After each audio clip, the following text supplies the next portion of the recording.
ఒక వార్త రాశారు కానీ పాపం అందులో ఉన్న డీప్ మర్చిపోయారు. ఇక్కడ నైపుణ్య శిక్షణ పొందినటువంటి వాళ్ళందరూ అద్భుతమైన ఉద్యోగాలు పొందుతున్నారు 10,000 మందికి. 10,000 మందికి యువతకు ఉపాధి కల్పించింది సీడాప్. జర్మనీలో నర్సింగు, ఎలక్ట్రీషియన్ ఉద్యోగాలు. అంటే మన రాష్ట్ర ప్రజలు, మన రాష్ట్ర యువతరం ఇక్కడ సీడాప్‌లో ట్రైనింగ్ అయితే ఇక్కడ ఉండరనమాట. వాళ్ళు ఇతర రాష్ట్రాలకు, ఇతర దేశాలకు వెళ్ళిపోతారనమాట. ఇది అసలు పాయింట్. ఇప్పుడు ప్రకాశం జిల్లా కనిగిరికి చెందిన అశోక్ కుమార్ ఎంసీఏ చదువుకున్నాడు. నైపుణ్యాలు లేకపోవడంతో ఉద్యోగం పొందలేకపోయారు. రాష్ట్ర ఉద్యోగ కల్పన వ్యవసాయాభివృద్ధి వ్యవస్థాపక అభివృద్ధి సంస్థ సీడాప్ నిర్వహించిన శిక్షణలో చేరిన ఆయన కమ్యూనికేషన్ నైపుణ్యాలు పొందడంతో ఇప్పుడు ఇన్ఫోసిస్‌లో 60,000 జీతంతో ఉద్యోగం సంపాదించాడు. అంటే ఆంధ్రాలో ఉందా ఇన్ఫోసిస్? లేదు. అంటే ఇక్కడ ట్రైనింగ్ అయ్యి అక్కడ ఉద్యోగానికి వెళ్ళిపోయాడు.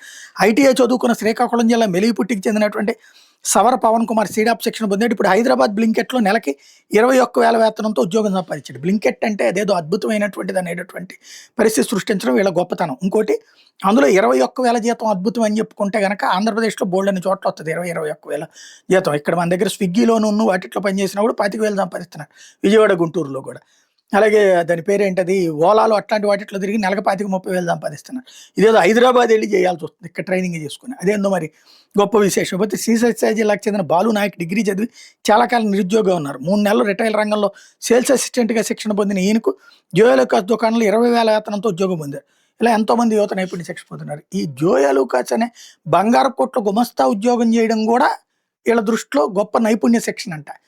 అంటే మరి నైపుణ్య శిక్షణ అంటే ఇదే నాకు అర్థం కాలేదు. బ్లింకెట్టును వీటిట్లో రావడం ఇది లేకపోయినా వస్తాయి ఆటిట్లో ఉద్యోగాలు.